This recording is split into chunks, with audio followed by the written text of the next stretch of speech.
Welcome back, Lions fans. This is Lions Basement Banter, and a very happy Halloween to all of you out there. As you can see, Zach and I aren't really doing the festivities this year, but Scary Sanders has fully transitioned into the not so fat Patricia.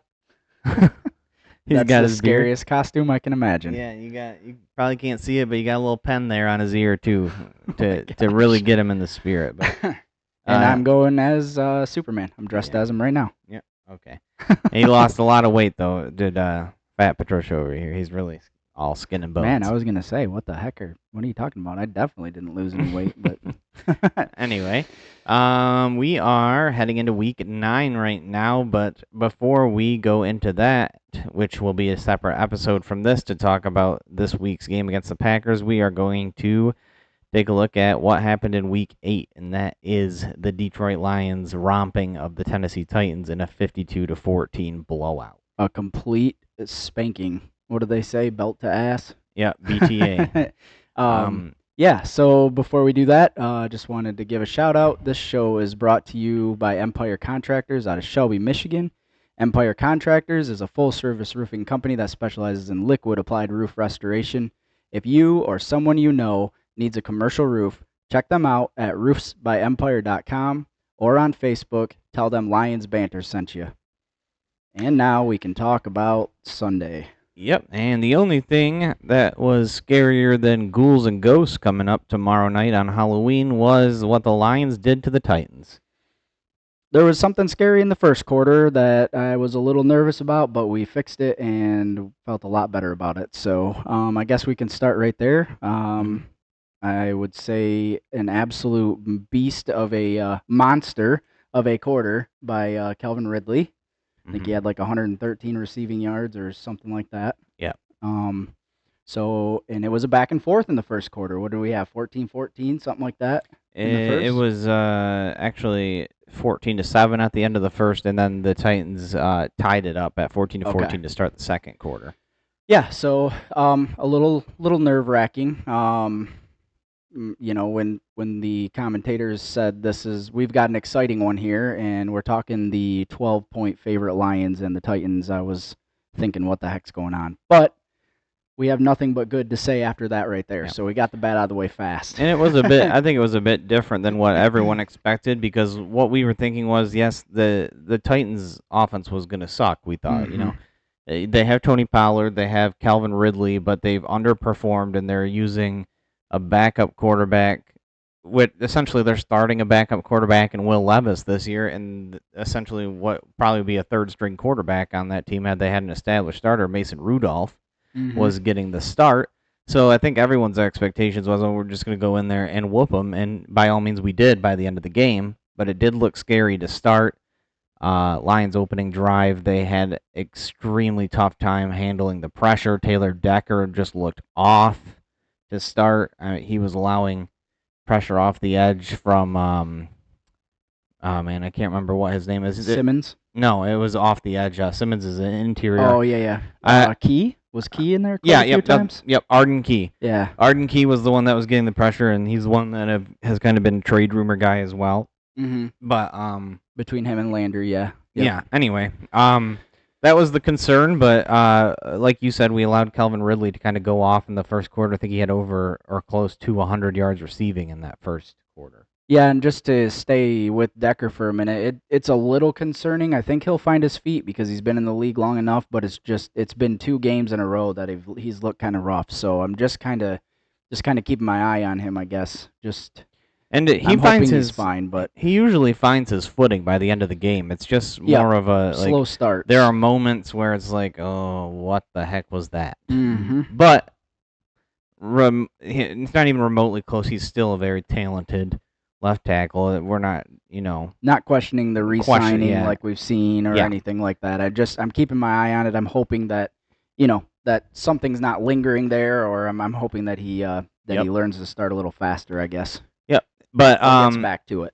Enough about how disappointed we were with stuff, because I don't think that's going to be the story of this one. No.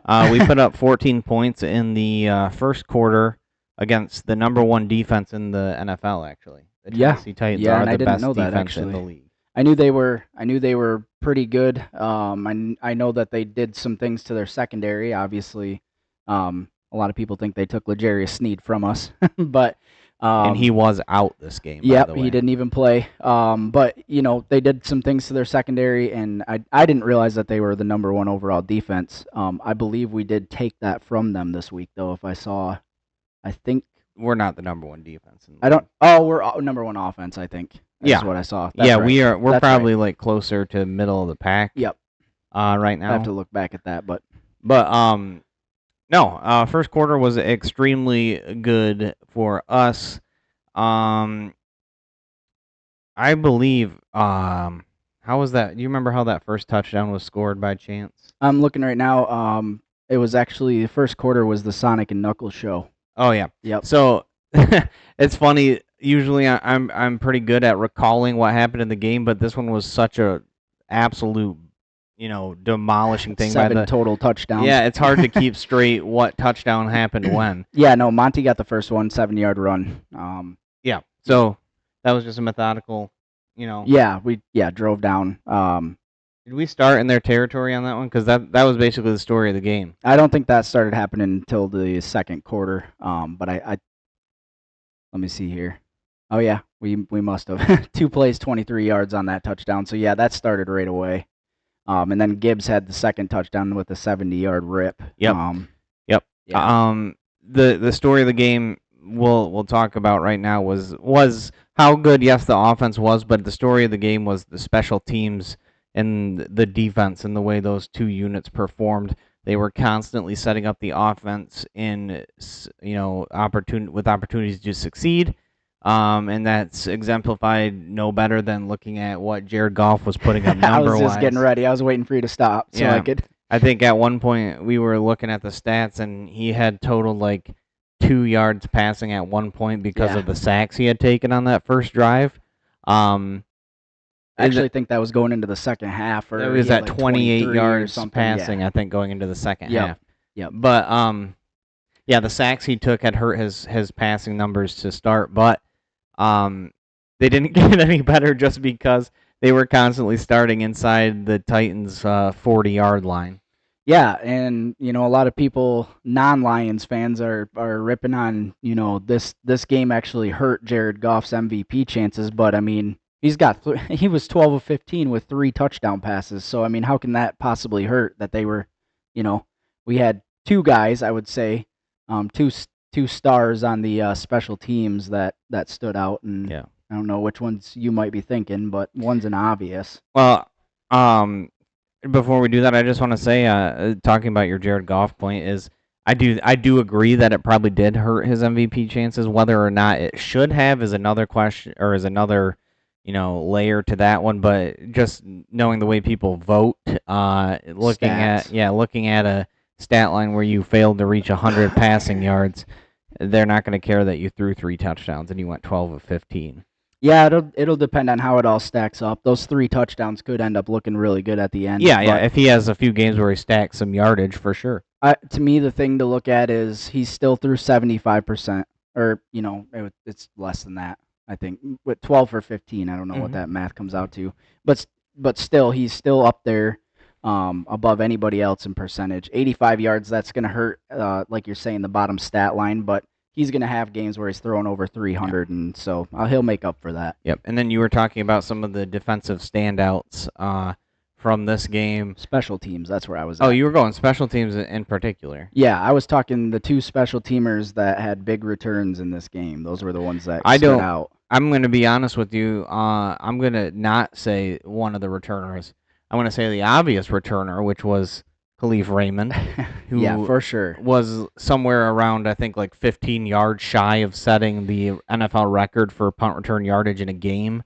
He had 190 yards on punt returns this game. Absolutely wild. Which is only on 5 returns, so that's 38-yard average, and he took one to the house on a 90-yard return, of course. Funny thing is, the next guy that I want to talk, or that I would give my MVP ball to on the special teams, would be Jack Fox. That man can. That's a given. That man, I know, but that man can boom a punt. And they were showing the stats. It was like Jack Fox was somewhere in the top 5 in terms of yardage per punt or net yards per punt, whatever it is. And the number one guy was actually Ryan Stonehouse, who is the Tennessee Titans punter. Yeah.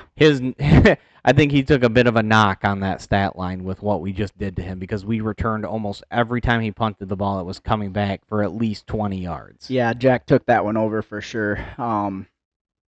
Yeah, I guess to me, I'm not taking Jack Fox for granted, but it's hard to say he stands out when he's doing amazing every single game, and it's I know. Well, we got to we do got to give him his flowers. Because yeah, for sure. No matter how consistent you are at being great, you're still being great. I saw a stat that he had. The Lions have allowed 40 punt return yards. I'm not sure if that's net or if that's a total amount of punt return yards. But I'm not sure. They've gone a lot of games without having to punt much too. His stat line from this one was, he had 5 punts for 305 yards, an average of 61 yards per punt. He landed 3 of those inside the 20-yard line. And when you've got people like Khalil Dorsey running down there as a gunner, and you can hold that ball with the hang time that he has, you've got 2 or 3 guys standing there literally waiting for that punt every single time, and it's landing within the 10-yard line. Yep. It's a winner every time. And one guy, talking about gunners, one guy that Dan Campbell gave some credit to was Kindle Vildor, said he was playing extremely well as a gunner. Yes, I did hear that. I don't see that often just because you don't really pay attention to the gunners until you get down there and smack the guy. Right. Anyway, I'm assuming your other guy that you wanted to talk about was Dorsey. It was Dorsey just because, a lot of times you don't, Leaf returns most all of these. He got, I don't remember if was it a kick return that he had? But either way, he didn't have any kick returns. It was a punt then. The funny thing is we only returned 1 kick because we're a big fan of taking the knee in the end zone. Uh-huh. So they only returned that 1, and it was 72 yards. They need to start thinking about doing it more. So, but yeah, that was a shout out, I guess, to him. Obviously, because I'm kind of obviously a Khalil Dorsey stan for whatever reason. But yeah, it was cool to see him get one and take it as far as he did. Yeah, obviously he really almost took that one to the house. He was 1 guy away from getting there. Yep, and he was pretty angry that he didn't make it, but yeah, definitely good on special teams. I guess that kind of sums up that, unless you have anything else there. No, I really don't. I think defense, we have to give the flowers to their which we're gonna talk about this, but the sack production was not there again this week. From the defensive line, at least. We continue to find creative ways to get pressure in terms of using our linebackers, but we still only registered 1 sack this week, and that was Alex Anzalone who got in there. We'll talk about that later. But there was pretty consistent pressure from the inside, I would say. Aleem and DJ got there multiple times. Levi, he still shows up. We were talking, Dan Campbell was talking in his presser the day after the game about that Muhammad guy that they pulled up from the practice squad, and he didn't show up a lot in terms of stats, but he had a pretty impressive game in terms of just being quick and aggressive, and I saw a few ones where his power rush was moving the tackle quite a bit. Yeah, a lot of I think he had a lot of pressures. Shout out to DJ Reader for probably a touchdown saving tackle when the edge was barely set, and he tripped Pollard up. That was a big one. Yeah, Levi was getting in there. He was in Rudolph's face quite a bit, so that was good. But yeah, like you said, the 1 sack by Anzalone, that's not gonna do it, man. Between you and I don't know how you feel about it. I don't know if you want to get into that on this episode or if you want to go. I think that's for our next episode. Okay. All right. Yeah. The thing that really stood out with the defense was their turnover ability. Kirby Joseph had an interception, which I believe gives him 5 on the year, which is one shy of the lead, which is owned by Xavier McKinney of the Packers with 6. That now, I believe, if I'm correct, gives our safety duo 9 combined interceptions. Yep. In this first half of the season. Yes. That was impressive, and the other interception we had was by Trevor Nowaski, who continues to show up and make a case for remaining on this 53-man roster, and as we continue to move down the season, he's definitely outplayed the likes of James Houston and others on that. Not hard to do. But anyway, so the Trevor Nowatzki interception, I was trying to remember, and I'll probably have to go back and rewatch this game. It's crazy because when these games are this much of a blowout, even on the winning side, it's hard for me to go back and watch them because it's almost monotonous. It's exciting when we're watching it, but then to see it again, it's like, oh my gosh.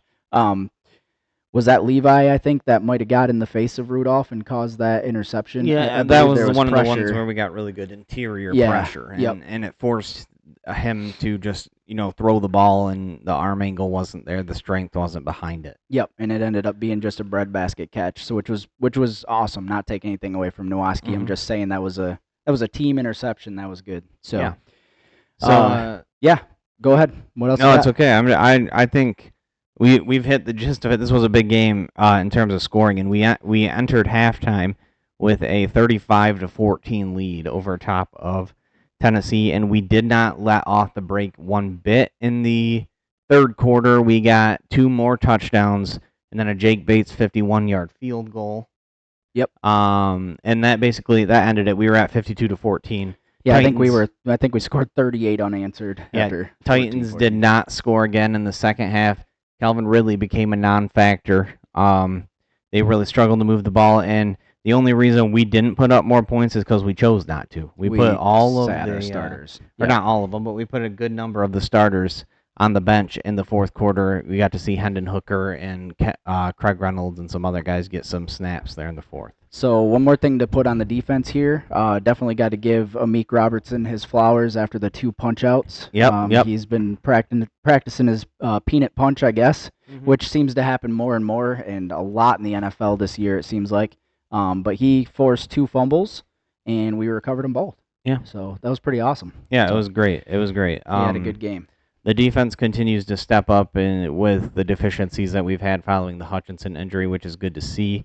You're really going to need guys to do more than just their job in order to not replace Hutchinson, because you're not going to replace Hutchinson, but you're going to have to step it up in different areas in order to hide a bit of the deficiencies Make that up you have. for. Yeah, that's what I've been trying to say is, like you're saying, a lot of people are saying we got to replace Hutchinson. We won't. We need to make up for the disruption that he causes on offenses. So Yep.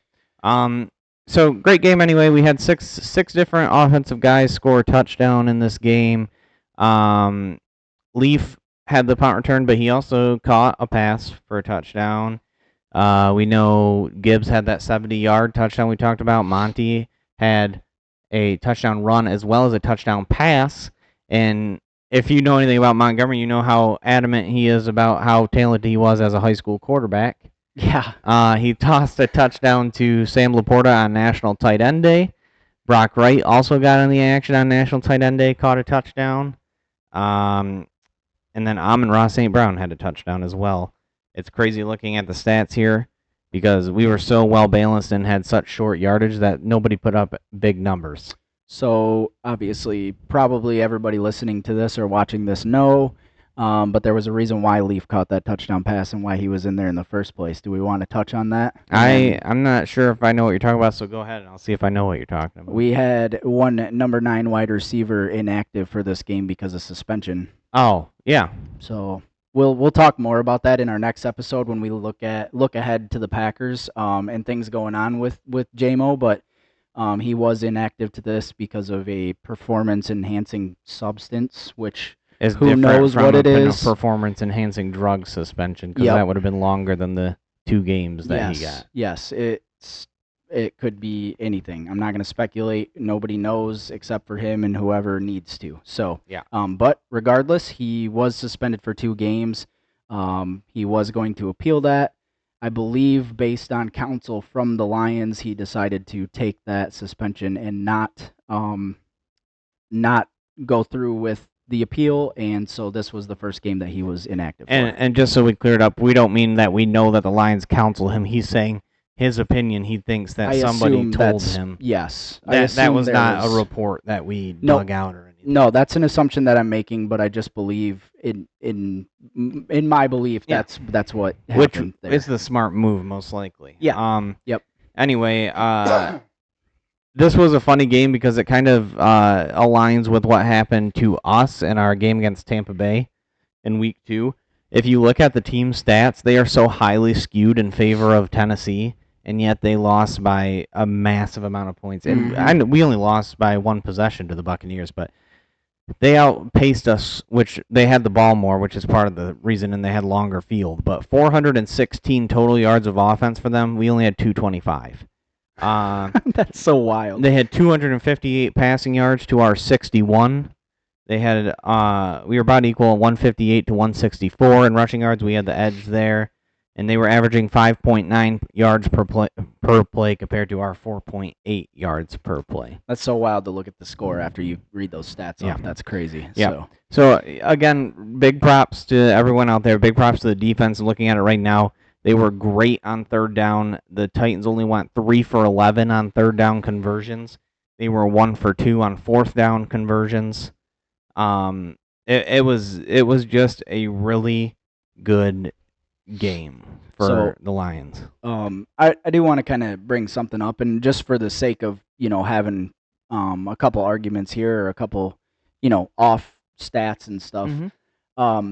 I think at the beginning of the season, or maybe even a couple games in, we were talking. I think you and I were talking off air actually, and we talked about Jack Campbell and how this is the year he needs We to step talked about up. this on camera, I believe, actually. Okay, so we were talking about how this is the time he needs to step up. This is the year he needs to show that he's ready. He consistently, and I think last year he did overall. He consistently leads this team in tackles. So I guess what I'm asking. What do you see that he needs to do better, or is he there based on being the tackle leader? Is that enough, or is there more he needs to learn? Well, honestly, the unfortunate part is I haven't been watching tape. So the thing with Jack Campbell is I think he's just one of those quiet guys that just does his job and called out in the broadcast very often. But I haven't seen any plays where he's like egregiously gave up a coverage that led to big plays, and that happened a lot, or at least a few times last year, where you could tell he got burned. Just out of position. He lost his assignment or whatever he was supposed to do on defense. And Alex Anzalone is actually getting all the attention this year because of the way he's flying around and making plays, and rightfully so. So I think Jack Campbell's doing exactly what he needs to do, and that's just continue to learn, continue to grow, learn the basics of NFL football. Get yourself ready for when your number's called to kind of take that green dot from Alex Anzalone, because that's essentially what we're building towards That's with the plan, yeah. And the other thing is you see some of those guys you get used to seeing, and like you're saying, it's not like you take them for granted, but you almost just, like you said, he's quiet going about his business. You notice people like Rodrigo when he gets in there, because he's not in there very often. So you see him make a tackle, and it's like, oh, that was Malcolm Rodriguez. What the heck? But Jack Campbell's an everyday starter, and he had 11 tackles, 6 solo in this game, and it's just like you're saying, he's just going about his business. And I wanted to ask you that because to me, I think he took a step forward, and it's not necessarily things people are seeing or noticing, but he definitely is where he needs to be right now, I think. So yeah. Yeah. Malcolm Rodriguez, speaking of, did suffer an injury this game, and he was carted off to the locker room and did not Scary. return. Yep. We don't know what happened. We really just didn't see it. He came off the field, and then the broadcast kind of just cut to him, and he was being carted to the locker room. It was disclosed as an ankle injury, and Dan Campbell didn't really say much at his press conference today, Wednesday. All he really noted about it was that he was not going to be practicing today. It did sound like after the game, I believe it was after the game or it was Monday, but they did mention that it wasn't going to be anything long term, and he was kind of more day to day. It is a high ankle sprain, I think, is what they said, and not sure if he'll play this week, but it's not a long term thing. So yeah, high ankle sprain will probably keep him out a few weeks. That is one that I can actually say I've had before, and yeah, that's definitely. I didn't necessarily have NFL doctors, but it definitely was uncomfortable. So yeah. So do you have anything else to say about the Lions game? You want to move on to some kind of what happened around the division? Yeah, no, we can move on to what happened around the division. This show is brought to you by Empire Contractors over here in Shelby, Michigan, on the west side of the state where we do our show, right along the lakeshore. Empire Contractors is a commercial roofing contractor who specializes in liquid applied roofing restoration. Check this out. They can clean your existing roof, make some minor repairs, and apply a new thick coating system over your existing roof, avoiding expensive and nasty tear-off, saving you about half the cost over other systems. Empire Contractors work the entire Great Lakes region. Give them a call to see if your roof is a candidate.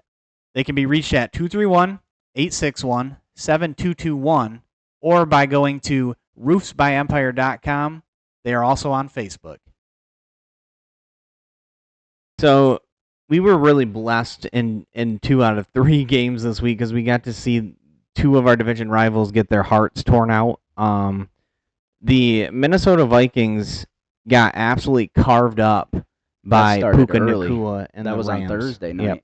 Yep. Thursday night football, coming off a short week where they had just lost to the Lions in a divisional showdown that would decide who was going to be not only the number 1 team in the NFC North, but probably the number 1 team in the NFC going forward until we get down to the later parts of the season and things can change. But we had a 5-0 team and a 4-1. Lions came out on top, and then they had to go take on the Rams, who honestly they probably should have beaten had the Rams been the team that they were the previous week. Unfortunately, they weren't because they got Cooper Kupp and Puka Nacua back, and Puka Nacua was not even he was like a game time. They didn't know till the day of that he was gonna go.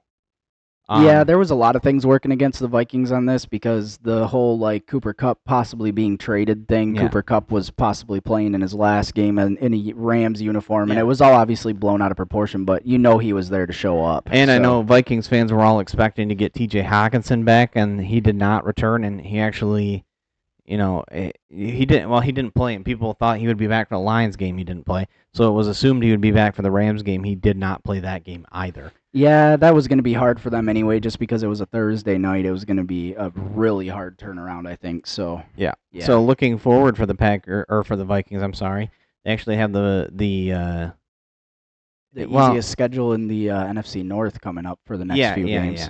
Yeah. For sure. They've got the Indianapolis Colts this coming week, who are in quarterback disarray. Honestly, though, I think they got better. I was gonna say I don't think Vikings fans are too happy about that because Anthony Richardson has been so prone to mistakes that you're almost guaranteed to get 1 or 2 mistakes out of him a game. Joe Flacco came in and actually looked way better, just like he did in Cleveland last year. Yeah, and I think Richardson's completing 48% of his passes this year or something really bad. So yeah, it's not good. Moving off of Minnesota, well, we're not going to look too much into future games just because that can be a next video thing as well because we're already looking into next week in that video. But Green Bay took on the Jaguars and did squeeze out a 30-27 win over top of them, which is surprising to me because the Jaguars are not a good team by any stretch of the imagination, and they lost Brian Thomas for a portion of that game.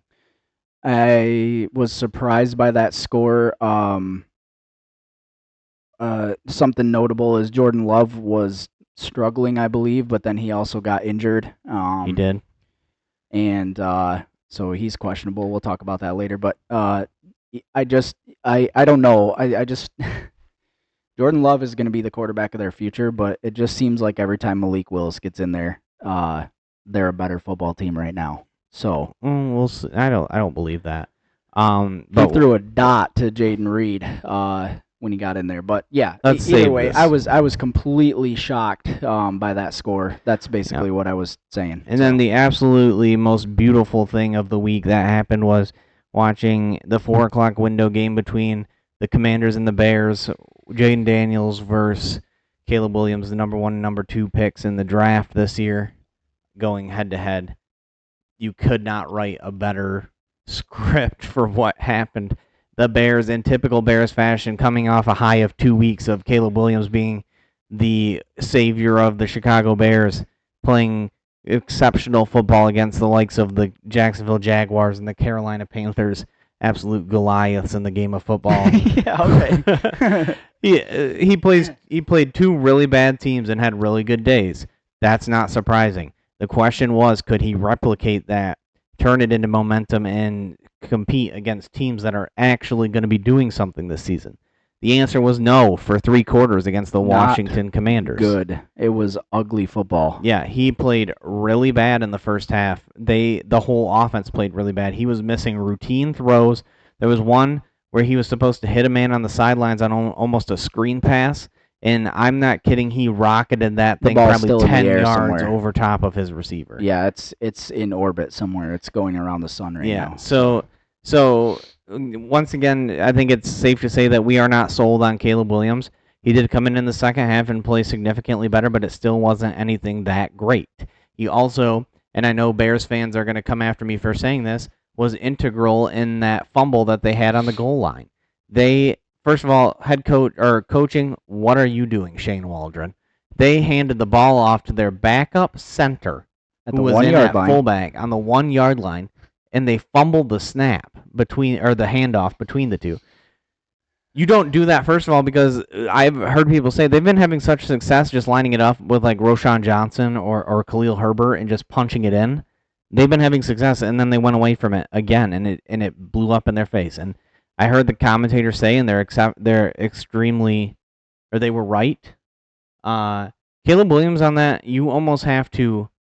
You don't take the step backs that you usually do to hand off to a running back. You let him run to you. You let the guy come to you, Give and you you the just kind of momentum. hold the ball there and let him take it. He Then their took it momentum like a started. two-step drop back to the guy, Yep. and then it just bounced off and went careening around, and it should be at least partially on his plate for that. I will say it is partially on him. That was a bad setup. I will say, obviously, like you're saying, that is completely on Waldron, their offensive coordinator, for calling such a dumbass play. But it's also, you put the lineman in that position, so I know you can't really say, oh, this is his fault, but that was a really bad way to receive a handoff too.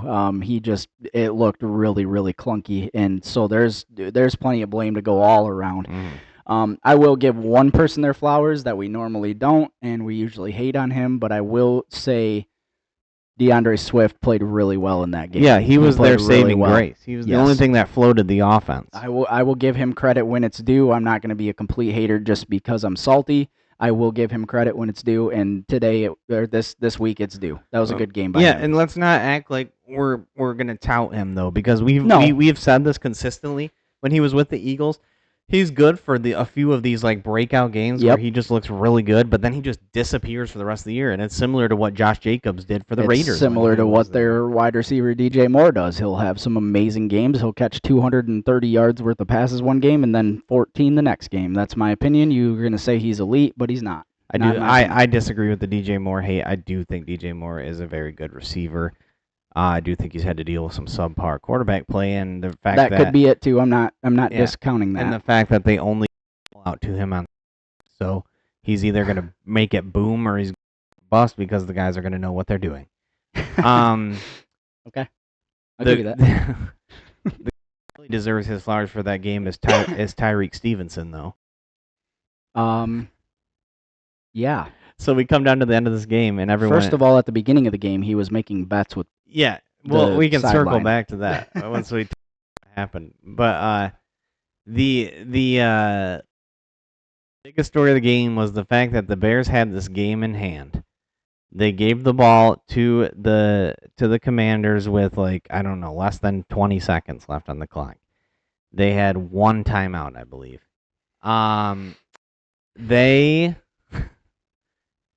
The Commanders looked dead and gone. They could not get anything moving on the offense. They got one play, and they used the timeout, and they were still short of the 50-yard line. So what they did was they had 6 seconds left. They ran a quick out to the sideline, got the ball out, gained about 13 yards. The guy got out of bounds, stopped it with 2 or 3 seconds left on the clock. So it's Hail Mary time at that point. They set up the Hail Mary, and Bears fans, say what you want. They're going to cry holding and all this stuff. I didn't see that many egregious, holds on this play, but I'm watching the play right now, and all they're doing is just whipping their hands up in the air like they got held. But well, Fat Patricia just threw his hat down in frustration. But Everybody's gonna see that your pen's taped to your head, bro. yeah, so he rolls around in the pocket. He rolls all the way to his right. He rolls all the way to his left. He gets to his left. He sets up to throw it. Takes him a little bit, like he's getting ready to throw it into it. He rips one down the field, lands at about the 3-yard line, and there's a cluster of bodies there, like there always is.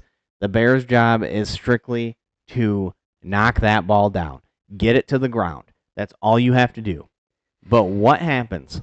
Tyreek Stevenson tips the ball, and it goes up and backwards and into the waiting arms of Noah Brown, and the Washington Commanders win in a walk-off.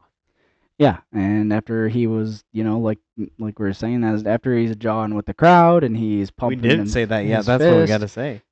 He's, he, like I said, he made a bet. He's on video making bets with, friendly bets. It's a joke, but bets with, fans in the crowd and stuff before the game. Mm-hmm. And then on that last play, even after the snap, he didn't realize that the snap was made because he's pulling a Gardner Johnson and waving to the crowd and doing all this other stuff with his back to the play. So what he's referencing, because we didn't really touch on it, was Tyreek Stevenson, the guy who tipped the ball for the Hail Mary that landed in the receiver's hands.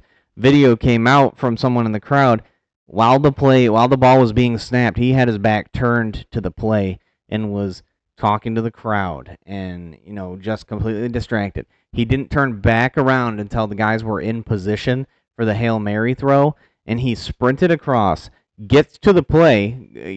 Good for him, he got there, but he gets to the play and ends up being the one that tips it into the hands of the guy. Yeah, there was speculation that he was trying to one-hand grab it. I don't know whatever it was, but I think more than anything, he just was unprepared to play football for that play. So yeah, he came out and essentially apologized for it, but in all honesty, I've seen a lot of commentary on this. I don't know how, as a coach, if you want to keep control of that team, how you don't bench him for a series or something in their next game, because that is atrocious, and that just shows that you have no knowledge or control of your guys. Well, if you listen to X anyway, then Ben Johnson is in and Eberflus is out this year anyway. So the funny thing about the end of the Bears game was that Eberflus, in his post-game presser, essentially talked about how the fact that they allowed Washington to get those 13 yards that set them up for the Hail Mary didn't mean anything. It absolutely did. He said it didn't mean anything. Jaden Daniels put everything he had into that ball to get it to where it was, so 13 more yards would have absolutely ruined that game. Yeah, exactly. Oh my! Said it didn't matter. Dan Quinn came in and gave a great press conference and talked about how every yard matters, and getting those 13 yards was vital in order to set them up for the play that they needed to run.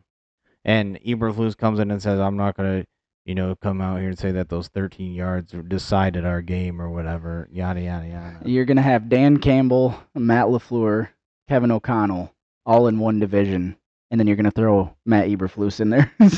It's like the dragon head meme. The thing that kills me is that the Bears had the absolute optimal chance to make that team good. And you could have made Caleb Williams good regardless of how he was playing, because you could have made him comfortable. And the most comfortable way to do that is to surround him with guys that were vital to his success when he was in college. Well, and I think that's what they thought they were doing. And Cliff Kingsbury, who was, part of that offensive staff at USC, was out there looking for jobs, and guess who he got hired by?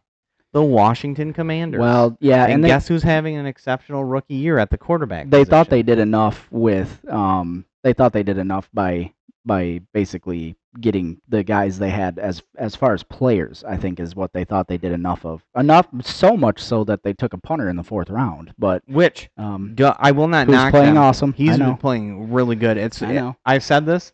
I think it's hilarious and fitting that they drafted Torrey Taylor to the Chicago Bears, because the Chicago Bears are the Iowa Hawkeyes of the NFL right now. They cannot do anything on offense, but that defense is elite. And their punter can boot that thing 70 yards down the field. But can he throw a pass like our punter can? Probably not. Anyway, this is a Lions podcast, but that was just the funniest outcome I think I've ever seen in an NFL game. We were in separate rooms watching it, and we both probably yelled at the top of our lungs, dying laughing. I ran up the stairs because I had to just get my eyes on somebody else who had seen that play. But And I would have got my eyes on you, but they were full of tears because I was laughing so damn hard. So, So, that was good. That was a fun way to go into Sunday night football Yep. after that. So long story short, the Lions lead the division. They are 6-1. The Packers right behind at 6-2. The Vikings take a fall to third at 5-2, and the Bears are sitting in last, as we all knew they would be, at 4-3. it's all playing out so far the way we all thought it would. Although not the way we all thought it would, because I don't think anyone expected the Vikings and the Packers to at least be this good. The The I'm Packers, saying maybe. as far as the way seeding goes, Yeah, it's where yeah. we thought we would be. But I don't think So, anyone even had the Vikings making the playoffs, and they look like they probably could sneak in as a wild card team. They might, but I'm still waiting on. I'm still assuming that quarterback play is going to take a dip at some point, and Yeah. it's going to be a struggle. So Well, we'll see. do you have anything else to say about this last week, week 8, or you want to move to the next series here? 6-1 feels pretty good. It's a hotter start than last year. Obviously, last year in this week we saw the Titans this week or this year, and last year we saw the Ravens. So that's a stark contrast. Yep. But hotter start this year, so feeling good. So that's where we'll leave you guys talking about week 8 of the NFL. If you want to continue And you seeing do. our beautiful faces talk about the Detroit Lions, then you can rejoin us for our week 9 preview of the Detroit Lions versus the Green Bay Packers. If you don't want to see us anymore, we don't blame you. But I do. we don't. Well, I don't. If you don't want to look at him and Patricia over here, that's fine. I stole all his fat. Then if that's the case, then this is where we'll leave you, and I'll give you a hearty go Lions. Go Lions, baby, but come back.